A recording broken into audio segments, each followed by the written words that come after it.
Pater Aryo yang berbahagia, keluarga besar Wolopoli dan Ian, Ina Ama, Kuwari, Luhur Dolor, Mogen Sawen, para imam, biarawan biarawati, dan umat-umat paroki Bola yang dikasihi Kristus. Selamat siang untuk kita semua.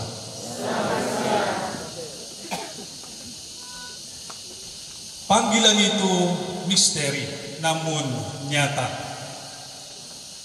Di awal renungan yang saya mau bawakan pada hari yang sangat istimewa ini, biarkanlah saya melihat kembali dan menceritakan sedikit tentang perjalanan hidup panggilan yang kita rayakan hari ini. 13 tahun yang lalu, 12 anak muda tiba di biara kami, Rogationis Hati Yesus, yang bertempat di Wailiti pada masa itu. Wajah mereka masih lugu, polos, dan kurus-kurus.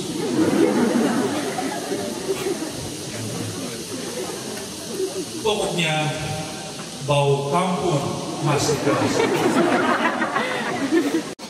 Mereka datang dari berbagai daerah yang ada di Flores. Ada yang dari Manggarai, dari Bajawa, dari Ende, dari Narantuka, dan ada juga yang dari Momer, atau tepatnya di kampung Ian Bola. Frater yang dari Bola saat itu bernama Agustinus Alfredus, yang kini kita panggil Pater Agustinus Alfredus MCJ, atau yang tercinta Pater Aryo, atau mungkin umat paroki Bola memanggil dia sebagai Pater Agus. Dulu saya menjadi salah satu pater dari Filipina yang mendampingi mereka. Walaupun bahasa Indonesia saya saat itu masih kangaranga, namun saya selalu berusaha untuk memberikan yang terbaik bagi mereka. Dan hari ini saya sangat bergembira karena saya diminta untuk memberikan khotbah pada misa perdana dari adik, teman, frater, dan pater yang dulu pernah saya dampingi, Pater Aryo. Saya belum tahu kenapa dia memilih saya untuk membawakan renungan pada misa syukurnya. Saya bukan bapak rohaninya ataupun si orang berperan penting supaya panggilannya bertumbuh kuat dan subur. Saya ini seorang pastor sederhana saja yang suka duduk di belakang saja mendengar khotbah-khotbah orang lain. Mungkin dia merasa bahwa saya bisa memberikan dia sesuatu seperti kata-kata yang menyejukkan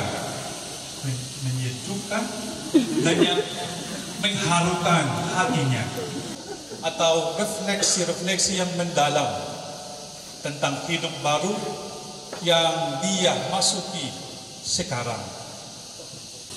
Pater Aryo, terima kasih karena sudah mempercayai saya untuk memberikan renungan pada momen bahagiamu ini. Kalau mau sedikit jujur, sebetulnya saya mengenal Pater Aryo luar dalam. Selama masih frater, Aryo pernah bilang ke saya kalau dia adalah pribadi yang hanya sebatang kara, namun pantang menyerah. Dia kuat dan teguh mencintai panggilannya.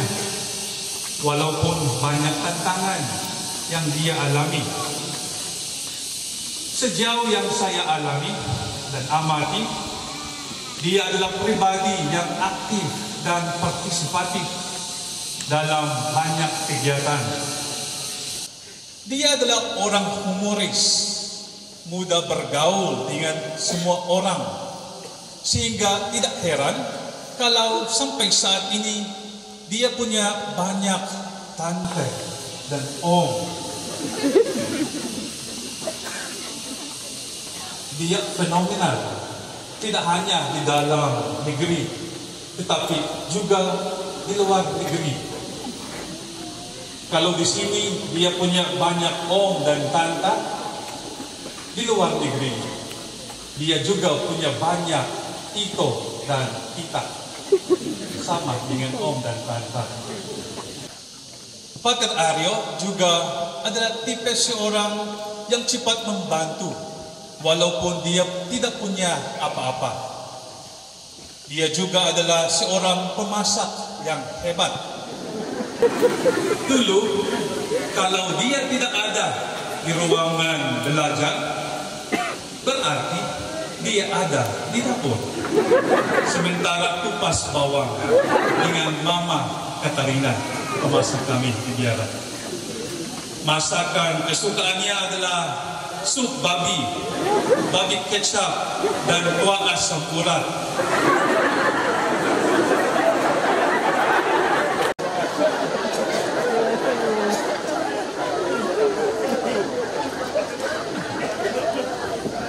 Dan terlepas dari itu semua, teman-teman di Biara mengenalnya sebagai frater tukang kibiri babi. Dia kebiri babi tidak hanya semua babi yang ada di Biara, tetapi juga semua babi yang ada di rumah tetangga. Dan bahkan semua babi yang ada di Filipina. Pater Aryo yang saya kasihi, saya berharap semua kualitas baik yang sudah kau tunjukkan dan kau punya selama ini, sekurang-kurangnya tidak harus berhenti hanya karena engkau sudah menjadi imam. Tetapi kami tetap berharap agar semua itu tetap membara dan membakar dalam dirimu. Saya harus katakan bahwa perjalanan 13 tahun selama ini adalah sebuah perjalanan yang sangat panjang dan melelahkan. Sesungguhnya tidak mudah untuk bisa bertahan sampai sejauh ini. Saya sungguh yakin bahwa sudah ada banyak air mata yang tumpah keluar dari matamu. Sudah ada banyak keringat yang mengguyuri tubuhmu. Sudah ada banyak luka yang menusuki telapak kaki. Dan sudah ada banyak doa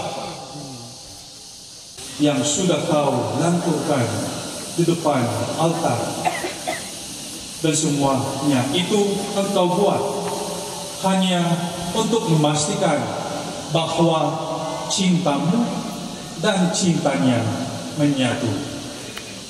Dan memang semuanya telah menyatu dan membawamu pada momen yang paling agung hari ini. Maka dari itu hari ini kami berserta semua keluarga besar dan umat Allah bersama surga dan bumi bersukacita dan bergembira bersamamu karena engkau telah bersedia menjawab ya atas undangan Tuhan untuk menjadi pengikutnya.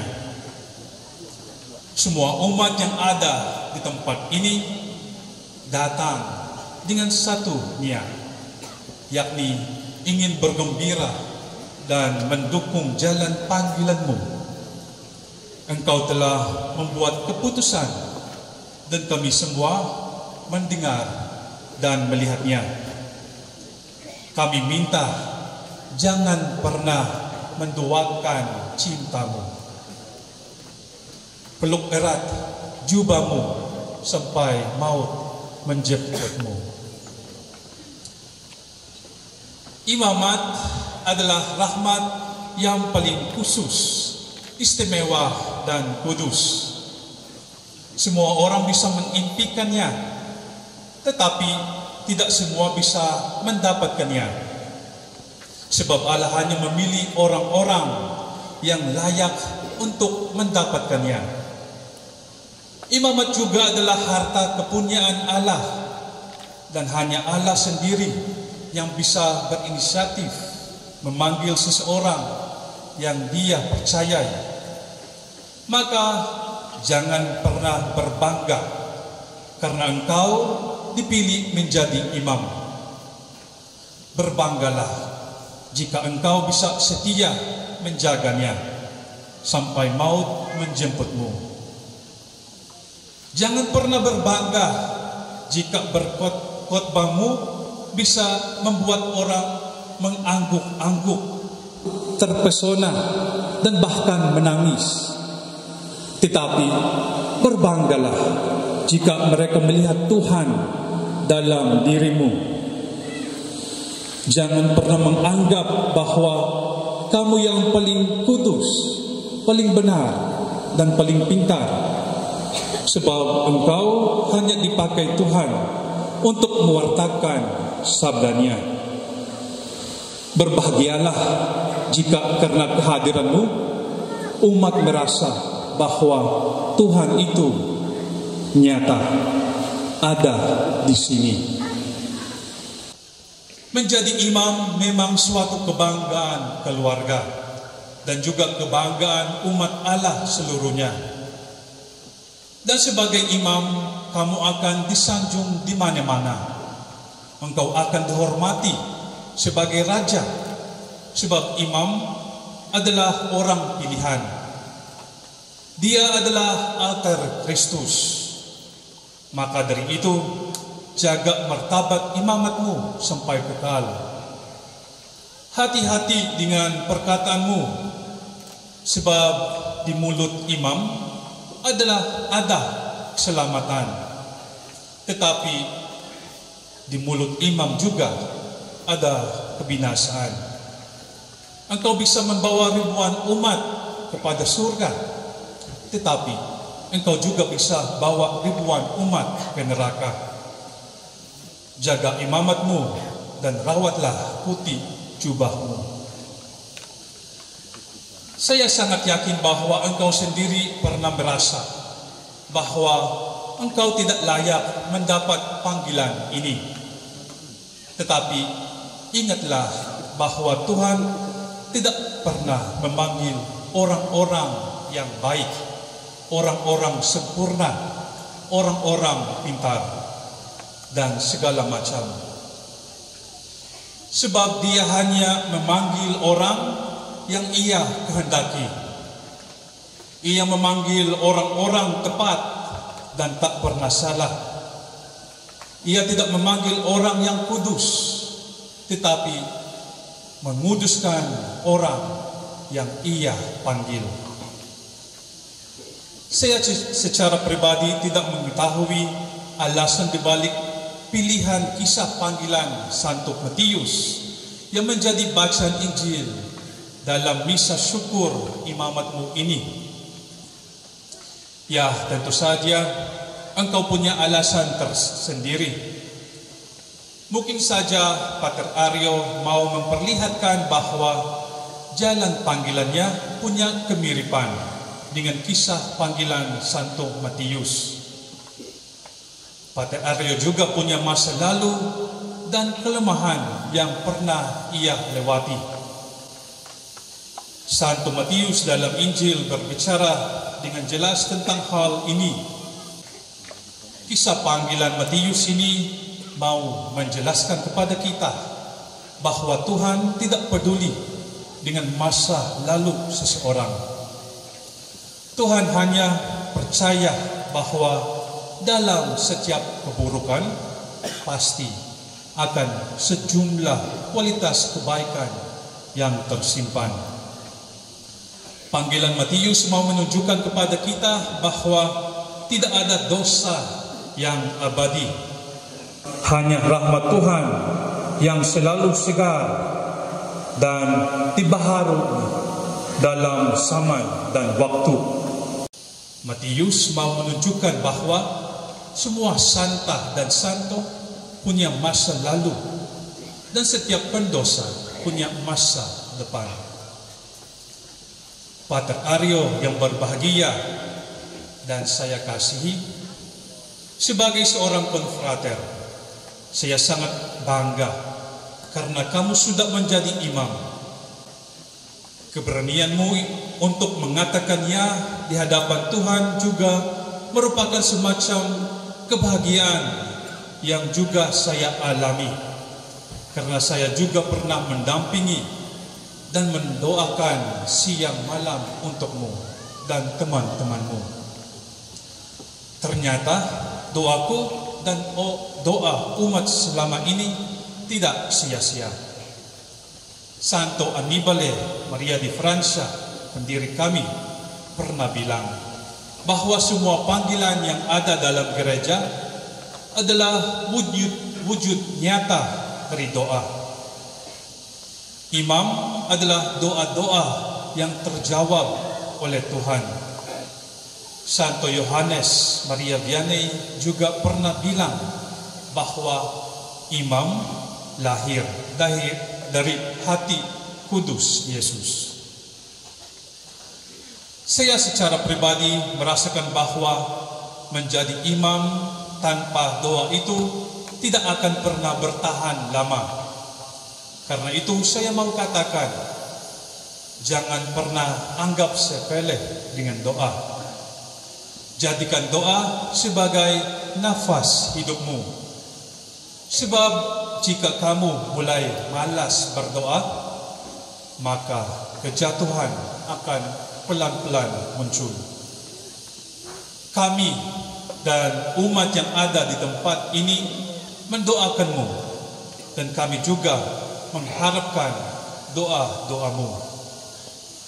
Umat dan keluargamu akan lebih senang juga kalau kami melihat foto-foto yang kamu posting ketika sedang berdoa, sedang adorasi atau misa. Tetapi kami dan umat sangat tidak suka ketika kamu posting foto makan di restoran mewah, jalan-jalan dan pamer foto-foto yang hanya ingin di-like oleh netizen atau orang-orang lain. Pater Aryo, jadilah imam yang berwibawa. Jadilah imam yang rendah hati, yang mampu mendengarkan, seperti yang moto habisanmu itu. Jika aku lemah, maka aku kuat. Jadilah imam yang selalu lemah di hadapan Tuhan.